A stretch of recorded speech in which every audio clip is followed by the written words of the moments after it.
अगर कोई जाति का उत्पीड़न करे, लाठी तो हर आदमी रख सकता है ना। और वो लोग जो आपको आदमी नहीं समझते, अगर वो लाठी चलाते हैं तो आप भी लाठी चला सकते हैं। ये आपको संविधान भी अधिकार देता है और आईपीसी भी अधिकार देती है। घर के अंदर जितने आदमी हैं उतनी लाठी, उतने हेलमेट, उतनी सीटी और उतनी टॉर्च रखिए। जब ये चर्चा हो जाएगी पूरे पूरे गांव के अंदर कि अब इन कमज़ोर लोगों के मोहल्ले में 300 लाठियाँ हैं, 300 टॉर्च हैं, तो रात में भी हमला नहीं कर सकते। 300 सीटी हैं तो इतनी सीटी बजेगी कि चौकी वाले तुरंत भागे आएंगे। इसमें कोई गैर कानून नहीं है। ये हम अपराधियों से लड़ने के लिए एज पुलिस अफसर गांव गांव रैली करवाते हैं इसकी। तो अनटचेबल, एक अनटचेबल दूसरे अनटचेबल को गाली देता है। चमार कहता है अपने घर में क्या भंगी कैसा मुंह बना रखा है, अपने बच्चे से कह रहा है, कोई सुन नहीं रहा उसे। स्वच्छकार समाज वाला कह रहा है क्या चमार कैसा मुंह बना रखा है। आदमी जाति के जुनून से इतना पागल है कि वो अपनी बेटी को रेप कर सकता है उसके उल्लंघन पर। उसकी 6 महीने की बच्ची को जान से मार सकता है, नाले में फेंक सकता है। तो निश्चित रूप से दुनिया की कोई आतंकवादी घटना इतनी विभत्स नहीं हो सकती। जाति ने शिक्षा को भी फेल कर दिया, अंधविश्वासों को भी फेल कर दिया। और हमने जागरूक होकर के भी ना तो अंधविश्वासों के खिलाफ कानून की मांग की, आपके घर में एक ऐसा एजेंट बना दिया कि वो पूरी तरह से जाति का अंधविश्वासों के सहारे प्रोटेक्शन करेंगे। रिजर्वेशन तो चाहिए और रिटायरमेंट के बाद टिकट भी चाहिए, तुरंत जय भीम पे उतर आते हैं। कई लोगों ने कहा कि भाई कहाँ जा रहे हो, कहीं कोई बात ना हो। मैंने कहा ये जाति तोड़ो समाज जोड़ो, इससे बड़ा राष्ट्रवादी कार्यक्रम क्या हो सकता है। तो हमसे बड़ा राष्ट्रवादी कौन होगा, हमसे बड़ा डेमोक्रेटिक कौन होगा, हमसे बड़ा संविधान पर चलने वाला कौन होगा। हम बाबा साहब डॉक्टर अम्बेडकर के मानने वाले हैं। हमसे शिकायत उसी को हो सकती है जिसको जाति को मजबूत करना है। जो लोग एजेंट बने हुए हैं उनको ये बताने की आवश्यकता है कि इस देश के अंदर लिंग भेद खत्म हो गया होता अगर जाति के खिलाफ आंदोलन चलता। लेकिन जो जुनून से पत्रकारिता करते हैं वो ठीक कर रहे हैं, नीरज भाई जैसे जुनून के साथ कर रहे हैं। मैं तो कहता हूं कि दिल्ली का कोई पत्रकार हमारे नीरज के सामने टिक नहीं सकता।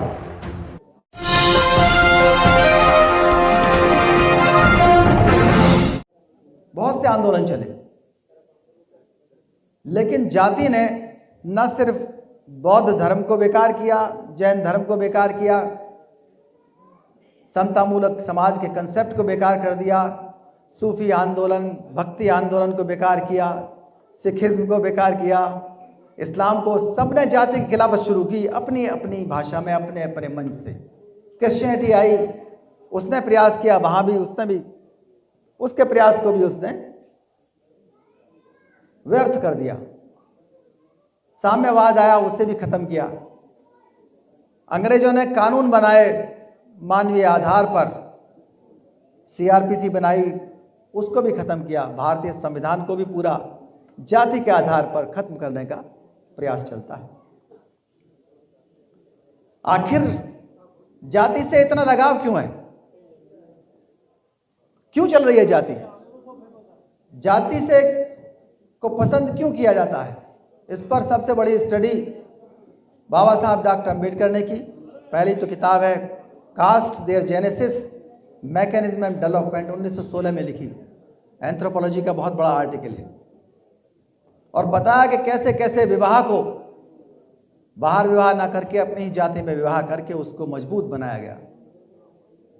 बाद में एनाइलेशन ऑफ कास्ट लिखी, जिसके अंदर विस्तार से, जिस पर घंटों चर्चा की जाती है, लेकिन साफ साफ सिद्ध किया जो विदेशों के विद्वान कोई साम्यवाद चला रहा था, कोई समाजवाद चला रहा था, जिनका कहना था कि आर्थिक शक्तियां ही बदलाव लेकर के आती हैं, वही सत्ता का केंद्र है। बाबा साहब ने सिद्ध किया कि नहीं, जो सामाजिक शक्ति है वही आर्थिक शक्ति को बदलती है। कहीं कहीं राजनीतिक, कहीं जो धार्मिक सत्ता है वो भी सत्ता का केंद्र हो सकती है, वो भी चेंज करती है। लोगों ने कहा कि डिवीजन ऑफ लेबर के लिए इसको बनाया गया था। बाबा साहब ने कहा नहीं, ये डिवीजन ऑफ लेबर नहीं है, ये डिवीजन ऑफ लेबरर्स है। श्रमिकों का विभाजन किया गया। बहुत से मेरे साथी कहते थे कि ये तो कर्म के सिद्धांत के ऊपर था। मैं उनको जवाब देता हूं, कर्म के सिद्धांत पर तब तो मान सकते थे जब कोई जाति आधारित निर्धारित करने के लिए कोई परीक्षा का आयोजन होता और इक्वलिटी ऑफ अपॉर्चुनिटी होती, लोगों को पढ़ने की, लिखने की, तलवार चलाने की, घोड़ा चढ़ने की ट्रेनिंग सेंटर हुआ करते। उसके बाद परीक्षा होती कि कौन घोड़ा चलाता है, कौन अच्छा चलाता है। उसका सबसे बड़ा उदाहरण मैं ही दे रहा हूं। मैं जब ट्रेनिंग में गया तो पूरे मेरे जो साथ के लोग थे वो उन सब को ना तो किसी को घोड़ा चलाना आता था, ना किसी को तैरना आता था, ना किसी को डंडा चलाना आता था, ना किसी को वर्दी पहननी आती थी। मुझे सब कुछ आता था। क्यों आता था? कि मैंने घोड़ा चलाना यहीं बरेली में ही सीखा था। मेरे पिता पुलिस कप्तान थे। मेरे लिए घोड़ा बहुत नज़दीक था, तलवार बहुत नज़दीक थी। निशानेबाजी बचपन से सीख ली। क्यों? क्योंकि राइफल और रिवाल्वर और पिस्टल घर में रखी रहती थी, रेंज पर जाया करते थे। जब किसी चीज़ को छूने नहीं दोगे, पढ़ने नहीं दोगे, तो कैसे कर्म के ऊपर आधारित करोगे? निर्धारण कैसे होगा? तो बाबा साहब ने इस चीज़ को बिल्कुल सिद्ध कर दिया। साथ ही साथ जाति ने, एनालिसिस ऑफ कास्ट में बाबा साहब आगे लिखते हैं कि ये इसने कभी भी लोगों को कोई मिशनरी बात नहीं बताई, कोई रिफॉर्म नहीं किया, और यहां तक कहा कि इंटर डाइनिंग और इंटर मैरिज भी इसको आसान नहीं समाप्त करे जब तक कि सिद्धांत समाप्त ना हो। जिन सिद्धांतों पर जो संस्कृति चलती है उन सिद्धांतों को ही नष्ट करना होगा। कौन ऊंचा है, कौन नीचा, और उसकी ताकत सबसे ज्यादा है कहां? आप अपने आप प्रयोग करके देख लीजिए। Favourable discrimination. हम सब में से 90% लोग, 99% लोग उतना प्रयास करते हैं कि हमको तो ऊपर वाला तथाकथित उच्च जाति वाला समानता दे दे, लेकिन हम इसको नीचे किसी को नहीं देंगे। ऊपर वाला तो हमें समानता दे दे, मानव समझे, इंसान समझे, हम नीचे नहीं देंगे। महिलाएं बहुत ज़्यादा पीड़ित हैं पूरे देश की, लेकिन वो महिलाएं जो पुरोहित के घर में है, वो महिला चाहे कितनी भी पीड़ित हो, कितनी भी अपने पति से लात खाए, वो समतामूलक समाज के आंदोलन में नहीं जाएगी, क्योंकि वहां जाति विहीन आंदोलन चलेगा। क्यों नहीं जाएगी? कि उसकी जाति खत्म हो जाएगी और जो विशेषाधिकार, जो बेरोक अधिकार वो एंजॉय करती है बाई बर्थ, वो खत्म हो जाएंगे। इस डर से कोई भी बड़ी बड़ी महिलाएं ने हिंदू कोड बिल का समर्थन नहीं किया था। बहुत प्रभावशाली महिलाओं ने, उन्हें लात खाना मंजूर, दहेज की बलिवेदी पर चढ़ जाना मंजूर है, लेकिन वो कभी समतामूलक समाज या जातिहीन समाज की स्थापना में योगदान देने नहीं आती। वही स्थिति जमींदार साहब के घर में है।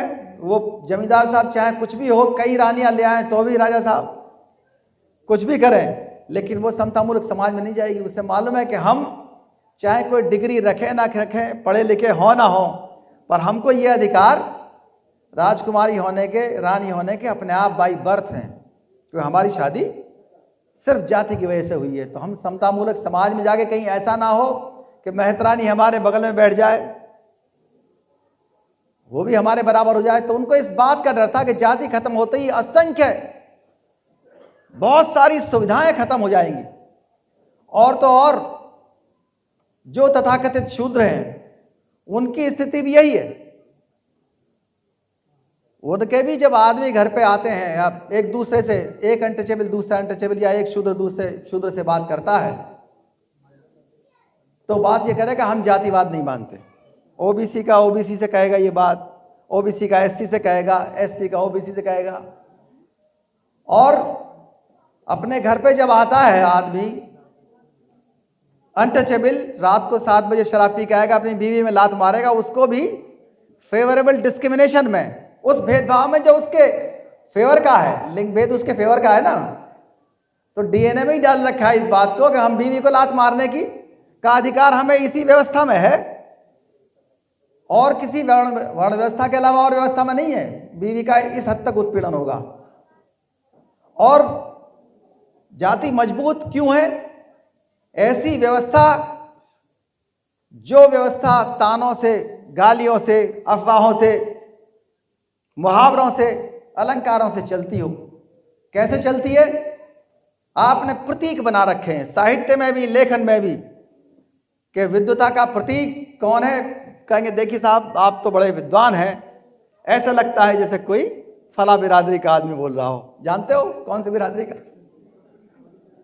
अरे साहब वो तो बहुत बड़ा बहादुर है, ऐसा लगता है फला बिरादरी का आदमी हो, बहुत लंबा चौड़ा तगड़ा। उनसे पूछे जरा, इन्होंने कोई पानीपत का युद्ध जीता कोई सा? हम भी मान लेना बहादुर हो। बाबा साहब ने कहा कि इंडियंस जो है वो 99% मिलिट्री में भर्ती होने लायक नहीं है। पूरे भारतीय स्टंटेड ग्रोथ है, रोटी का प्रोटीन खाते नहीं है। तो वो लोग जो अनटचेबल, एक अनटचेबल दूसरे अनटचेबल को गाली देता है, चमार कहता है अपने घर में क्या भंगी कैसा मुंह बना रखा है, अपने बच्चे से कह रहा है, कोई सुन नहीं रहा उसे। स्वच्छकार समाज वाला कह रहा है क्या चमार कैसा मुंह बना रखा है। क्या चीज मजबूत हुई? मजबूत हुई जाति। आप घर बैठे बैठे मजबूत कर रहे हैं। अभी कई लेखकों की किताबें देख रहा था, वो किताब में सब सही लिखा है, क्रांति, विद्रोह, लेकिन जब मैं उनका नाम पढ़ता हूं तो फिर मैं किताब नहीं पढ़ता। उनका नाम पढ़ते ही पता लग जाता है कि यह जातिवादी है या नहीं है, या जिनका विरोध कर रहे हैं उनके आइकॉन्स जब इनके नाम में ही लिखे हुए हैं तो इन्होंने खुद को तो बदला नहीं। ये हिपोक्रेट्स है, ये चल दिया पूरी दुनिया को बदलने के लिए। बाबा साहब डॉक्टर अंबेडकर ने एनाइलेशन ऑफ कास्ट लिखी, तो उसके बाद उन्होंने जो रास्ता अपनाया बुद्ध का, इसलिए कि समतामूलक समाज का रास्ता है, और वो सबसे बड़े राष्ट्रवादी हैं। उन्होंने साफ कहा कि राष्ट्र बन ही नहीं सकता, राष्ट्र नहीं बन सकता। जाति इतना बड़ा जहर है कि अभी मैं बता दूं आपको कि आतंकवादी घटना इतनी विभत्स नहीं हो सकती। मध्य प्रदेश में कुछ दिनों पहले 55 साल के एक आदमी ने जाति के बाहर शादी करने पर, अपनी बेटी थी 19 साल की, उसको रेप किया, उसको ये दिखाने के लिए कि तूने मेरी जाति की नाक कटवा दी। अपनी बेटी का रेप किया, उसकी 6 महीने के बच्चे को मार दिया। गूगल पे देख लीजिए। अभी आदमी जाति के जुनून से इतना पागल है कि वो अपनी बेटी को रेप कर सकता है, उसके उल्लंघन पर उसकी 6 महीने की बच्ची को जान से मार सकता है, नाले में फेंक सकता है। तो निश्चित रूप से दुनिया की कोई आतंकवादी घटना इतनी विभत्स नहीं हो सकती। इतनी मजबूत चीज को खत्म करने के लिए हिपोक्रेट्स की जरूरत नहीं है। उसको खत्म करने के लिए एक रणनीति के तहत काम करना पड़ेगा। भारतीय संविधान में लिखा है, आर्टिकल 17 में अनटचेबिलिटी समाप्त की जाती है, लेकिन इतने दिन हुए हम लोगों ने कभी एनाइलेशन ऑफ कास्ट एक्ट की मांग नहीं की, किसी भी कोने से जातिबंदी कानून की मांग नहीं की गई। किसी भी लेखक ने, किसी भी साहित्यकार ने, किसी भी प्रतिनिधि ने आज तक ये नहीं कहा। वजह क्या है कि खुद भी मजा ले रहे हैं उसका, कहीं ना कहीं फेवरेबल डिस्क्रिमिनेशन को एंजॉय कर रहे हैं। जिस जाति ने इतनी चीजों को खत्म कर दिया और बाबा साहब ने रास्ता दिखा दिया, लेकिन वो रास्ता क्यों फेल होता है रास्ता? क्योंकि षड्यंत्रकारी ने यह बता दिया कि नहीं, एक जाति या उपजाति, एक आइकॉन और एक प्रोफेशन। लोग समझाएंगे कि तुम तो चमार हो, तुमसे क्या मतलब डॉक्टर अंबेडकर, वो तो महार थे। तुम यादव हो, तुमसे डॉक्टर अंबेडकर क्या मतलब? निश्चित रूप से जो आइकॉन अनैतिहासिक हैं, जो परंपराएं अनसाइंटिफिक हैं, उनको हटाने का नाम है बुद्ध का रास्ता, ज्योतिबा फुले का रास्ता, सावित्रीबाई फुले का रास्ता, शिक्षा का रास्ता, बाबा साहब डॉक्टर अंबेडकर का रास्ता। एक हमारे अधिकारी हैं, बहुत बड़ी अच्छी जगह डिग्री लिए हुए, लेकिन उन्होंने अभी एक आदेश किया कि वो फला दिन ग्रहण पड़ा हुआ था तो उस आदेश को चेंज करो। समझ में गया कि सारी यूनिवर्सिटी उससे सब बेकार कर दी इन्होंने, तो सारी यूनिवर्सिटी बेकार कर दी। सबसे बढ़िया यूनिवर्सिटी में पढ़े, सबसे बढ़िया कॉलेज में पढ़े, सबसे बड़े जो यूपीएससी उससे चुन करके आए, और उस सब को उन्होंने एक झटके में बेकार कर दिया। वह नहीं, ये 200 पेज वाला मैटर बदलो, ये उस दिन ग्रहण के दिन ये डिसाइड किया गया था। तो क्या होगा? जाति ने शिक्षा को भी फेल कर दिया, अंधविश्वासों को भी फेल कर दिया। और हमने जागरूक होकर के भी ना तो अंधविश्वासों के खिलाफ कानून की मांग की, एक नरेंद्र दाभोलकर ने मांग की थी तो वो शहीद हो गए, एंटी मैजिक एक्ट बना। जातिबंदी कानून की मांग हम 20 साल से कर रहे हैं, वो हो नहीं पाई। निश्चित रूप से एनाइलेशन ऑफ कास्ट इसीलिए लिखी होगी बाबा साहब ने, एनाइलेशन ऑफ कास्टिज्म नहीं लिखी, एनाइलेशन ऑफ एट्रोसिटी नहीं लिखी। उसके लिए SC/ST एक्ट बना हुआ है। 126 अपराध SC/ST एक्ट के रोज हो रहे हैं। और ऐसा नहीं है कि जाति का जो लूजर है वो अकेले SC/ST ही है, जाति का लूजर जो नॉन SC/ST है वो भी है। 126 तो मान लीजिए अगर 126 ही हुए हैं तो 126 तो चले गए, चलिए अस्पताल चले गए या मर गए, पोस्टमार्टम हाउस चले गए। उनको मार पीट करके 500 जेल चले गए। 500 जो जेल चले गए उनका पासपोर्ट नहीं बनेगा, उनकी नौकरी नहीं लगेगी, शस्त्र लाइसेंस नहीं मिला, कितने डिस्क्वालिफिकेशन हो गए। लेकिन फिर भी वो क्या करते हैं, जाति पर गर्व है उनको। और उनका ग्लोरिफिकेशन कब होता है, जब वो ऑनर किलिंग कर देते हैं हरियाणा में और वेस्टर्न यूपी में, और आंध्र प्रदेश में रैली निकाली जाती है। वही समाज कि नहीं साहब हमारा इसने अपने जाति की रक्षा के लिए ऑनर किलिंग की है, उसकी फंडिंग की जाती है, उसको ग्लोरीफाई किया जाता है। क्या चीज मजबूत हुई, जाति मजबूत हुई। कितना नुकसान हुआ, 20-20 लोग जेल जाते हैं, लेकिन उनको वो आनंद का एहसास होता है कि हमने अपनी जाति के लिए हमने अपना जीवन कुर्बान दे दिया। तो आसान नहीं है उससे लड़ाई करना। तो संविधान सम्मत नियम कानून इन सब चीजों को आगे ले चलने के लिए कितना ज्यादा मेहनत करने की जरूरत है। आपके घर में एक ऐसा एजेंट बना दिया, जो एजेंट कोई ना कोई, चाहे तो बुजुर्ग हो चाहे महिलाएं हो, बुजुर्ग भी हो सकते हैं, हम इसको जेंडर फिक्स क्यों करें, बुजुर्ग भी हो सकते हैं, कि वो पूरी तरह से जाति का अंधविश्वासों के सहारे प्रोटेक्शन करेंगे। जब आप प्रयास करेंगे बदलने का तो वो प्रोटेक्शन करेंगे कि हाँ नहीं, ये जैसे बाप दादा चलते आए ऐसे ही हम चलेंगे, ऐसे ही करेंगे, इसी में हमारी मुक्ति है। इस हद तक पढ़े लिखे लोग भी अनपढ़ों के पीछे चल करके वो नए रास्ते पे नहीं चलेंगे। रिजर्वेशन तो चाहिए, और रिटायरमेंट के बाद टिकट भी चाहिए, तुरंत जय भीम पे उतर आते हैं। लेकिन खुद क्या करना है पूरे जीवन भर, कभी 14 अप्रैल, बुद्ध जयंती, अशोक जयंती, कहीं कोई नहीं, वहां डरते ऐसे कि बस जैसे कि कोई इलीगल काम हो। मुझे कई लोगों ने कहा कि भाई कहाँ जा रहे हो, कहीं कोई बात ना हो। मैंने कहा ये जाति तोड़ो समाज जोड़ो, इससे बड़ा राष्ट्रवादी कार्यक्रम क्या हो सकता है। बाबा साहब डॉक्टर अंबेडकर ने कहा कि जाति राष्ट्र बनने में नुकसानदेह है। अमर्त्य सेन कहता है कि नहीं, एंटी नेशनल है जाति। तो हमसे बड़ा राष्ट्रवादी कौन होगा। हम ज्योतिबा फुले की बात मानने वाले हैं।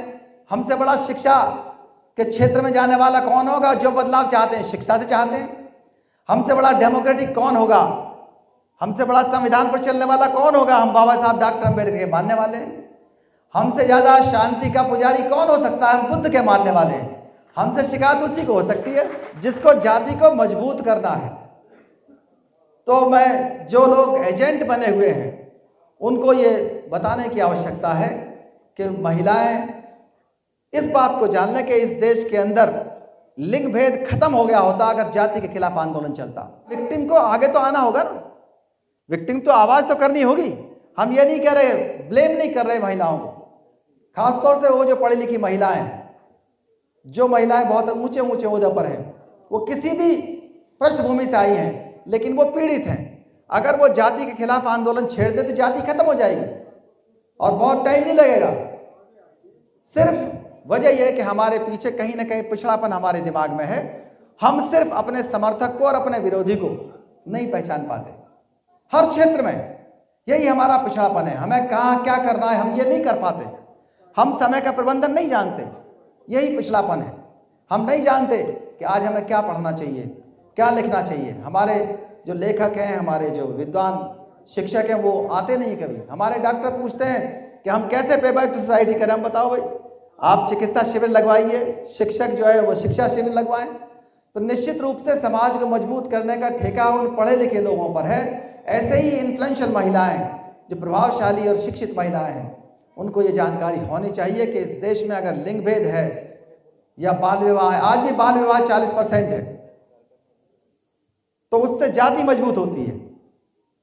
और in due course, in course of time ऐसी स्थिति आती है कि दहेज भी बढ़ता जाता है और महिलाओं के साथ उत्पीड़न भी बढ़ता जाता है। उस चीज़ को ख़त्म करने के लिए बाबा साहब डॉक्टर अम्बेडकर ने एक सपना देखा, वो है जाति के उन्मूलन का, इसको ख़त्म करने का। उस पर आगे बढ़ने के लिए आप समझिए कि इसको फिल्टर करना है जगह जगह से, अपनी उच्चारण से, अपनी भाषा से, अपने आचरण से। अगर आप रणनीति चाहते हैं कि इसको ख़त्म कैसे किया जाए, तो आपको आगे बढ़ कर के जो हमारे गांव-गांव के लोग, खास तौर से वो जो ऐसे काम करते हैं जिनमें सम्मान कम मिलता है, खास तौर से जो गटर साफ करने का काम कर रहे हैं, स्वच्छकार समाज के लोग हैं, अगर हम उन्हें तारीफ करने लगे तो कह सकते हैं कि वो सबसे पवित्र कार्य है। तारीफ करने में तो ठीक है, सबसे पवित्र कार्य है, लेकिन जब इस देश में सम्मान नहीं है तो छोड़ो ना, उसे क्यों कर रहे हो। लेकिन छोड़ने को तैयार नहीं है। हर 5वें दिन एक हमारा स्वच्छकार समाज का आदमी गटर में जान दे देता है। तो ऐसे काम अपनाने होंगे, ऐसे प्रोफेशन अपनाने होंगे। ये रणनीति है, इसका पहला बिंदु है कि ऐसा प्रोफेशन, जो प्रोफेशन आपको सम्मान दे, भले ही पैसा कम मिले, वो अपनाना होगा, वो छोड़ना होगा जो अपमानजनक है, अपमानकारी। जन्म से लेकर मरते दम तक बाबा साहब डॉक्टर अम्बेडकर ने इतना बढ़िया रास्ता बता दिया, 22 लाइनों में। जगह जगह बवाल होता है उन पर, वो प्रचार करने के लिए, वो अपनाने के लिए है। वो चीजें छोड़नी होंगी जो आपके लिए लाभदायक नहीं है। अपनी जीवनचर्या से, अपनी संस्कृति से, अपनी सामाजिकता से उन चीजों को पहचानिए और एक एक करके जो आपके अपमान से जुड़ी हैं उनको हटाइए। शिक्षा के हर क्षेत्र में जाइए। पत्रकारिता भी उतनी ही इंपॉर्टेंट है, पत्रकारिता भी पढ़िए। लेकिन जो जुनून से पत्रकारिता करते हैं, वो डिग्री होना वो कर रहे हैं, नीरज भाई जैसे जुनून के साथ कर रहे हैं। मैं तो कहता हूं कि दिल्ली का कोई पत्रकार हमारे नीरज के सामने टिक नहीं सकता। अगर कोई जाति का उत्पीड़न करे तो लाठी तो हर आदमी रख सकता है ना। वो तो क्रिमिनल के खिलाफ भी काम आएगा, डकैत और लुटेरों के भी खिलाफ काम आएगा। और वो लोग जो आपको आदमी नहीं समझते, अगर वो लाठी चलाते हैं तो आप भी लाठी चला सकते हैं। ये आपको संविधान भी अधिकार देता है और आईपीसी भी अधिकार देती है। घर के अंदर जितने आदमी हैं उतनी लाठी, उतने हेलमेट, उतनी सीटी और उतनी टॉर्च रखिए। जब ये चर्चा हो जाएगी पूरे पूरे गांव के अंदर कि अब इन कमजोर लोगों के मोहल्ले में 300 लाठियां हैं, 300 टॉर्च हैं, तो रात में भी हमला नहीं कर सकते। 300 सीटी हैं तो इतनी सीटी बजेगी कि चौकी वाले तुरंत भागे आएंगे। और 300 हेलमेट भी है इनके पास, तो इनको पहली लाठी मार देंगे तो हेलमेट में लगेगी, बाकी तो यही मारेंगे। फिर इसमें कोई गैर कानून नहीं है। ये हम अपराधियों से लड़ने के लिए एज पुलिस अफसर गांव गांव रैली करवाते हैं इसकी। तो आपको दिक्कत क्या है? जागरूकता, यही तो जागरूकता है। हम तो उस संघर्ष को, जातीय संघर्ष को बचाना चाहते हैं, लॉ एंड ऑर्डर की मदद कर रहे हैं। जो संवैधानिक बदलाव का रास्ता है उसको आपको दिखा रहे हैं। रोजमर्रा की आप जो रणनीति है उसको चेंज करिए। जो ऑनर किलिंग के माध्यम से जाति को मजबूत कर रहे हैं उनको ये एहसास होना चाहिए कि आप आत्मरक्षा के अधिकार के बारे में जानते हैं। और ऑनर किलिंग रुकेगी तो सिर्फ पे बैक टू सोसाइटी से रुकेगी। इंटर मैरिजेस जो भी करे उसको ये एहसास होना चाहिए कि हाँ, इस देश के अंदर जो लोग संविधान समर्थक लोग हैं वो मुझे कम से कम 1 रुपया तो भेज ही सकते हैं। हमारे राजू दौरा ने आंदोलन चला, भाई 10-10 रुपये भेजा करो उसको जो इंटर मैरिज करे। 2 बिरादरियों के अंदर, हालांकि वो लव मैरिज के थ्रू होती हैं बिरादरियाँ, तो शादी, तो जो भी शादी करे तो मैं चाहूँगा ये प्रस्ताव पास करिए, जो इंटर मैरिज करें उनको आप लोग उसके अकाउंट में पैसा भेजें, आर्थिक रूप से इतना मजबूत कर दें कि उसकी ऑनर किलिंग ना हो।